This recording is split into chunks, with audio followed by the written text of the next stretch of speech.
വഖഫ് വിഷയവുമായി ബന്ധപ്പെട്ട് മുഖ്യമന്ത്രി പറഞ്ഞതെല്ലാം നുണയെന്നും മുൻ മന്ത്രി പി രാജീവ് മുസ്ലിം വിശ്വാസം കൈകാര്യം ചെയ്യുന്ന ബോർഡിനകത്ത് മുസ്ലിമുകളെ പാടുള്ളൂ. അതാണ് പ്രതിപക്ഷ നേതാവ് പറഞ്ഞത്. അതിനെയാണ് BJP സംസാരിക്കുന്നത് പോലെ പ്രതിപക്ഷ നേതാവ് വർഗീയത പറയുന്നത് എന്ന് പറയുന്നത് ശരിയല്ല എന്നും പി രാജീവ് കൂട്ടിച്ചേർത്തു. നമ്മൾ രണ്ടുപേരെ ഒഴിവാക്കിയിട്ടിരിക്കുന്നു. അത് എവിടെയെങ്കിലും നോൺ മുസ്ലിം എന്ന പരാമർശം ഈ നോട്ടിഫിക്കേഷനകത്തുണ്ടോ? അദ്ദേഹം പ്രതിനിധാനം ചെയ്യുന്ന മുഖ്യമന്ത്രിയായിട്ടുള്ള ഗവൺമെന്റിന്റെ നേരത്തെയുള്ള ഗവൺമെന്റ് തുടർച്ചയാണല്ലോ. ആ ഗവൺമെന്റ് ഓർഡർ നിൽക്കല്ലേ, വിജ്ഞാപനം നിൽക്കല്ലേ.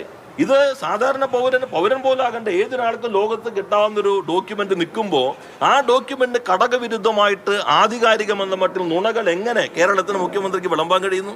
മുസ്ലിം വിശ്വാസം അനുസരിച്ചുള്ള ഒരു കാര്യങ്ങൾ കൈകാര്യം ചെയ്യുന്ന ബോർഡിനകത്ത് മുസ്ലിം മതവിശ്വാസവുമായി ബന്ധപ്പെട്ടവരെ പാടുള്ളൂ എന്ന നിലപാട് BJP ഇവരെ രാഷ്ട്രീയ പാർട്ടികൾ കോൺഗ്രസ് ഉൾപ്പെടെ സ്വീകരിച്ചിട്ടുള്ള അതേ നിലപാട് ഇപ്പോ കേരളത്തിന്റെ പ്രതിപക്ഷ നേതാവ് പിണറായി വിജയൻ പറയുമ്പോൾ BJPയുടെ വ്യക്താവായിട്ട് ശ്രീ VD സതീശൻ പറയാണ് ഇത് വർഗീയത പ്രചരിപ്പിക്കുന്നു.